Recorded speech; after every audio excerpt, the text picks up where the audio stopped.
नमस्कार दोस्तों। बहुत बहुत स्वागत है आपका देश परदेश के इस प्रोग्राम के अंदर। चाइना ने सभी कंट्रीज के होश उड़ा दिए हैं। पहली बार स्टेल्थ ड्रोन बना दिए हैं। एक्चुअली ये खबर पहले ईरान से भी आई थी कि ईरान ने भी स्टेल्थ ड्रोन बनाए हैं और अब चाइना ने भी स्टेल्थ ड्रोन बनाकर अमेरिका के होश उड़ाए कि भाई ये हो क्या रहा है। और स्टेल्थ ड्रोन बनाकर उसकी पहली बार उड़ान भी भर ली। रिपोर्ट के मुताबिक कुछ ऐसा लगता है कि जैसे कोई एयरक्राफ्ट टाइप की चीज़ होती है, लेकिन सैटेलाइट इमेजरी में जब उसको कैप्चर किया गया तो पता लगा ये तो भाई ये तो ड्रोन है सारा का सारा। और इसकी वजह से देखा जाए तो चीज़ें बदल जाएंगी दुनिया के अंदर।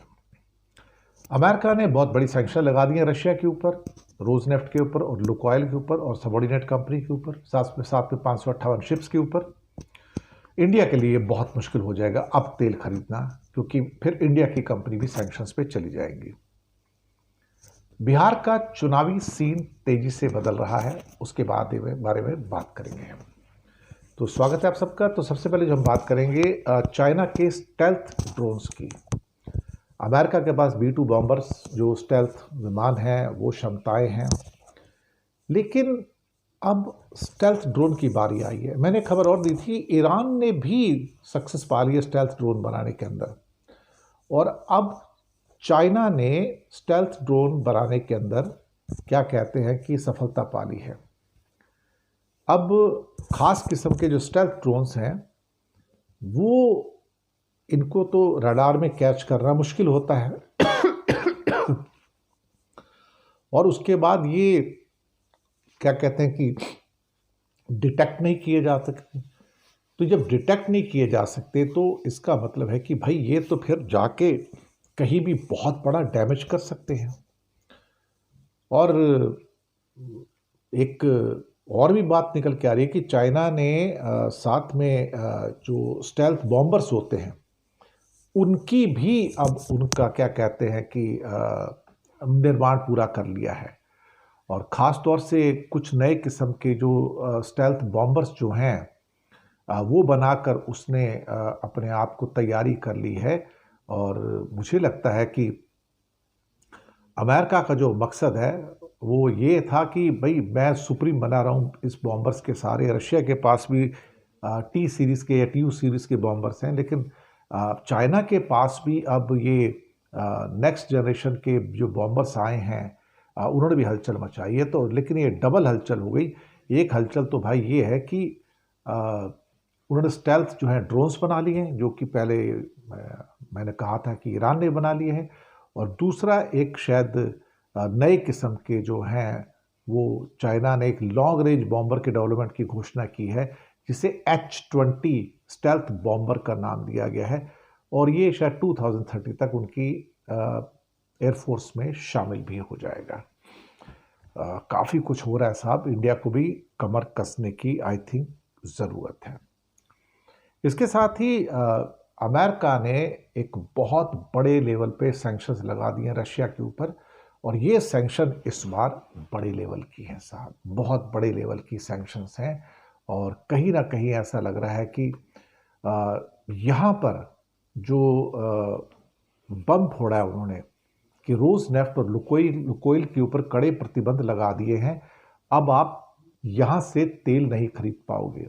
भारत की जो नायरा एनर्जी है, भारत की जो कंपनी है, मुझे लगता है कि वो भी शायद अब क्या कहते हैं कि रोजनेफ्ट की कंपनी होने के बावजूद भी पता नहीं वो खरीद पाएगी नहीं खरीद पाएगी, क्योंकि अगर वहाँ से आप खरीदते हो तो फिर LNG नायरा एनर्जी और उससे तेल लेने वाले जो डिस्ट्रीब्यूटर्स हैं सारे के सारे उनका भी फिर सारा का सारा प्रतिबंध जो है उनके ऊपर लग जाएंगे। पिछले ही हफ्ते अभी मैंने खबर दी थी जहाँ पर कि रिलायंस एनर्जी जो कि आधा तेल खरीदता है, और आधा तेल भारत की सरकारी कंपनियां खरीदती हैं, almost 6-6.25 lakh barrel per day का जो इंपोर्ट है रशिया से सरकारी कंपनियों का, और करीब 6-6.25 लाख बैरल का इंपोर्ट पर डे का रिलायंस का भी था। इतने बड़े लेवल पे जो इंडिया परचेजिंग करता था, अब इसके ऊपर एक किस्म से आप समझ लीजिए कि पूरी किस्म की अब सैंक्शंस आने की बात हो गई है। और इसके साथ यूरोपियन यूनियन ने भी अपना 19वां सैंक्शन पैकेज लागू कर दिया रूस पर, और एलएनजी पर रोक और सैकड़ों जहाज़ों पर बैन है। 558 जहाज अब शैडो फ्लीट के ऐसे हो गए हैं जो किसी भी देश को इंक्लूडिंग भारत अब तेल या गैस सप्लाई नहीं कर पाएंगे। डोनाल्ड ट्रंप की ये घोषणा आई है 22 अक्टूबर की रात को, और ये 22 अक्टूबर की रात जो है भारत के लिए एक तरह से कहा जाए तो कयामत की रात है।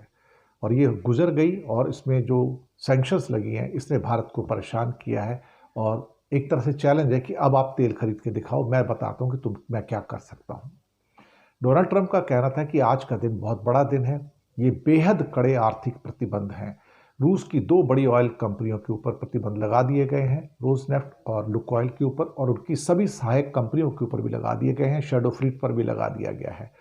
और फिर कहते हैं कि इससे उनको पैसा नहीं मिलेगा और ये युद्ध खत्म होने में हमें थोड़ा सा मदद मिल पाएगी, और रशिया को ईमानदारी से अब युद्ध रोकने के लिए सोचना होगा।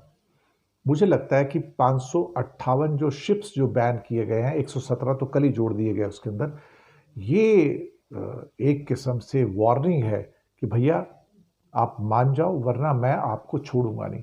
तो मोदी के बच निकलने के जितने भी रास्ते हो सकते थे तेल खरीदने के, और भारत लगातार कह रहा था कि हम अपनी ज़रूरत का तेल जहां हमको ठीक लगेगा हम खरीदेंगे, अब मुश्किल हो जाएगा। क्योंकि अगर इंडियन ऑयल और रिलायंस भी अगर सैंक्शंस के घेरे में आ गए तो फिर आप इससे निकल नहीं पाएंगे।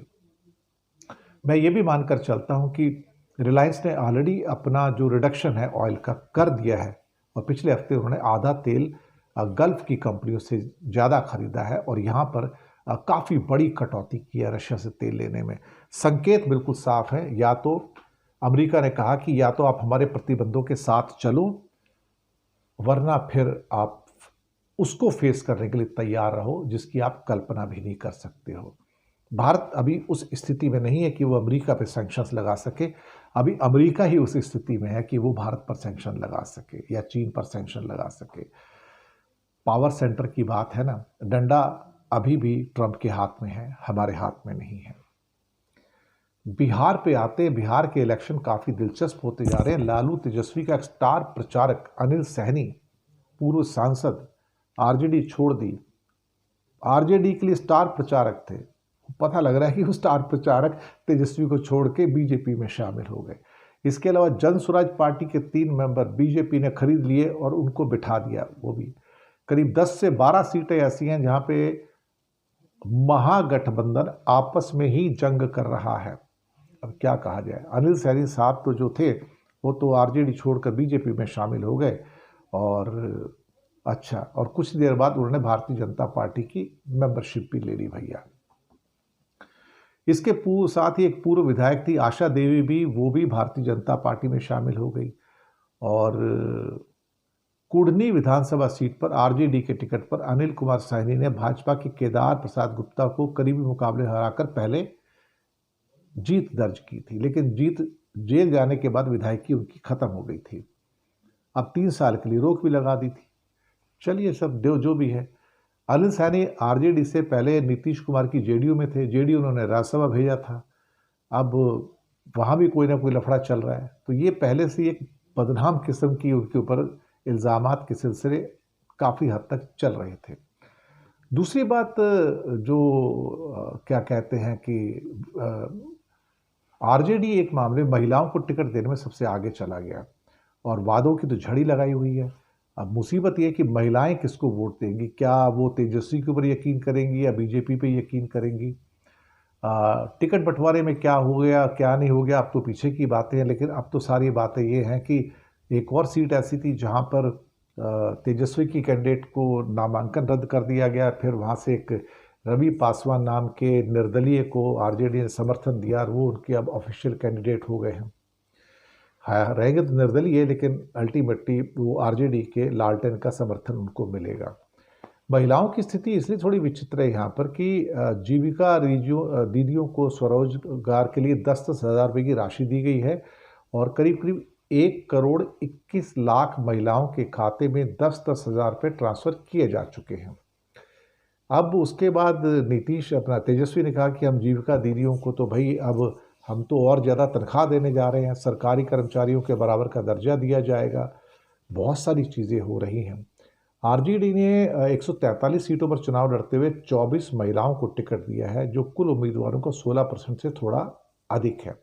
हालांकि मोहनिया से आरजेडी की एक महिला उम्मीदवार का नामांकन रद्द हो गया और वहां से रवि पासवान अब निर्दलीय को आरजेडी का सपोर्ट कैंडिडेट बनाया गया है। अब जेडीयू और बीजेपी ने करीब करीब 13 महिलाओं को वहाँ पे उतारा है, लेकिन सबसे ज़्यादा तो आरजेडी ने उतारा है, 24 महिलाओं को दिया है। जीतन राम मांझी ने 6 सीटों में से 2 महिलाओं को टिकट दिया है और दोनों उसके परिवार की रिश्तेदार है, वो आप तो समझ गए ना इसके बाद में।